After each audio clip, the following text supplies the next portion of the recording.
Karen's obsession had reached an almost unbelievable intensity. On one particularly tense afternoon, she dialed the police, convinced that I was concealing something in my shed. Her claims were vague, laced with suspicion, and entirely unfounded, but her pattern was predictable. Karen assumed that by creating a sense of urgency, she could compel compliance, regardless of legality or reason.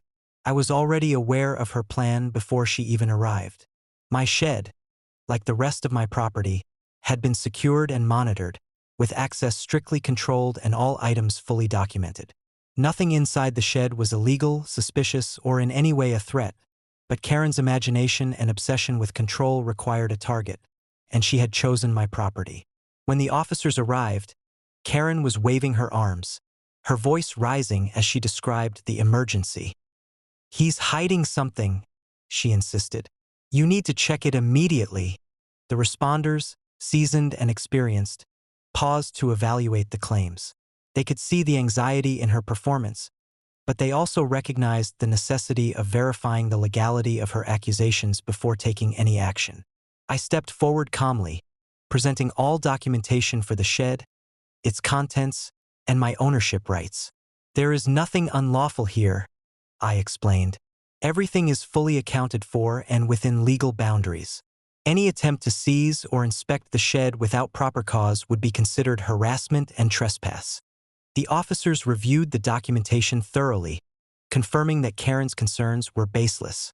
Karen, of course, attempted to interject, insisting that her sense of moral and HOA authority gave her the right to compel action.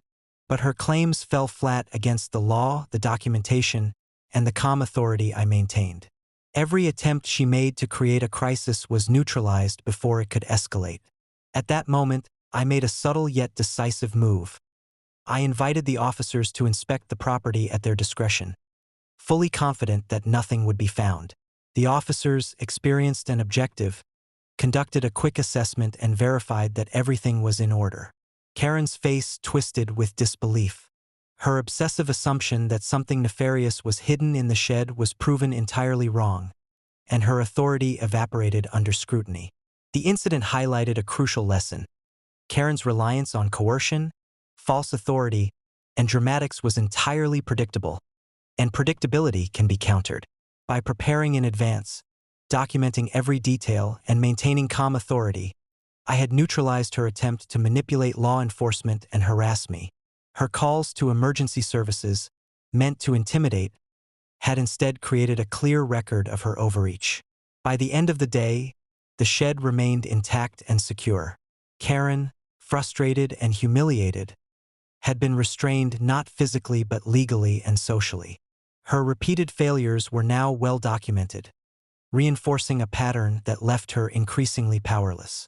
The neighborhood, witnessing her repeated overreach, began to recognize that entitlement without legal grounding is ineffective. As I walked along the property, observing the quiet stability of my land and my family's belongings, I reflected on the broader implications.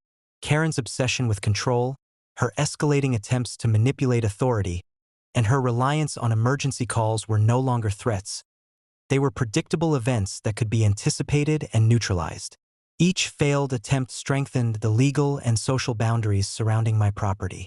That evening, as the sun set over the pond and the shed stood quietly in the fading light, I knew one thing. Karen's obsession, relentless as it was, could not overcome preparation, lawful authority, or strategic foresight. Each escalation now carried the weight of previous failures, documented evidence, and public awareness, leaving her with no effective means to assert control. My property, my family, and my authority were secure, and Karen's predictable obsession had become a tool to reinforce those very protections.